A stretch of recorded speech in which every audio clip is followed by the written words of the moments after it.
भारत रूस से तेल खरीदेगा, अपनी ज़रूरतों के हिसाब से खरीदता रहेगा।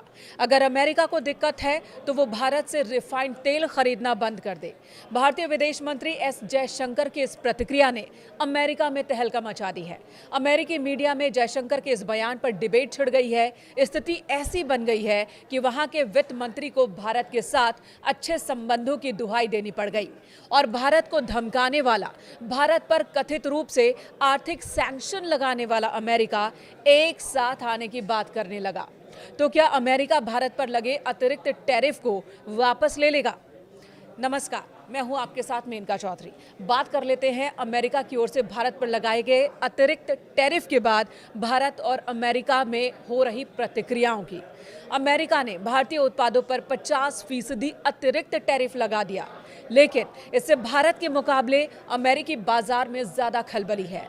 टैरिफ लगाने के अगले ही दिन अमेरिका साथ आने की संभावना जताने लगा। भारत झुकने को तैयार नहीं और इस बीच अमेरिकी वित्त मंत्री स्कॉट बेसेंट भारत से मधुर संबंधों को याद कर रहे हैं। उन्होंने एक इंटरव्यू के दौरान कहा कि राष्ट्रपति ट्रंप और भारत के प्रधानमंत्री नरेंद्र मोदी के बीच अच्छे संबंध है। अमेरिका सबसे बड़ी अर्थव्यवस्था है तो भारत दुनिया का सबसे बड़ा लोकतंत्र है। मुझे लगता है कि दोनों देश साथ आएंगे। और इस बातचीत के दौरान एक और ध्यान देने वाली बात यह रही कि भारत के साथ ट्रेड डील न हो पाने का दर्द साफ दिख रहा था अमेरिकी वित्त मंत्री की बातों में। उन्होंने कहा कि हमें यानी अमेरिका को लगा था कि भारत के साथ सबसे पहले ट्रेड डील हो जाएगी, लेकिन ऐसा हुआ नहीं।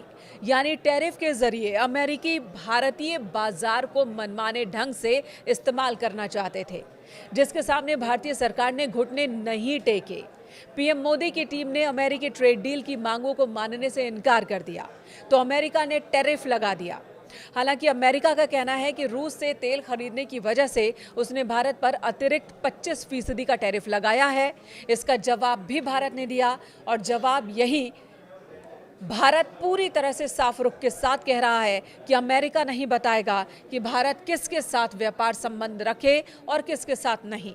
दूसरी तरफ विदेश मंत्री एस जयशंकर ने कहा दो टूक शब्दों में कि भारत अपनी जरूरतों के हिसाब से रूस से तेल खरीदता रहेगा। अगर अमेरिका को दिक्कत है तो भारत से रिफाइंड तेल न खरीदे। अमेरिका ये जताने की कोशिश कर रहा है कि भारत रूस से तेल खरीद रहा है। रूस उन पैसों का इस्तेमाल यूक्रेन में अशांति फैलाने, वहां युद्ध करने, आम लोगों को मारने में कर रहा है। अब अमेरिका की ओर से इस गोल को अमेरिका के पोस्ट में ही डाल दिया गया और ये कहा गया कि अगर इतनी ही दिक्कत है तो आप हमसे रिफाइंड तेल ना खरीदें, क्योंकि रूस से तेल खरीदने के बाद भारत रिफाइंड करता है और फिर वही तेल अमेरिका खरीदता है, तो फिर अमेरिका भारत से तेल ना खरीदे। अमेरिका की बेचैनी की एक बड़ी वजह है वहां होने वाला नुकसान।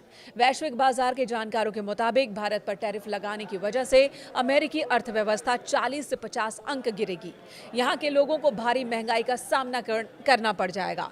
यानी कि एक तरफ तो महंगाई, दूसरी तरफ बाजार का नुकसान और तीसरी तरफ जो नैरेटिव अमेरिका सेट करना चाहता है विश्व में भारत के खिलाफ, वो नैरेटिव सेट नहीं कर पा रहा।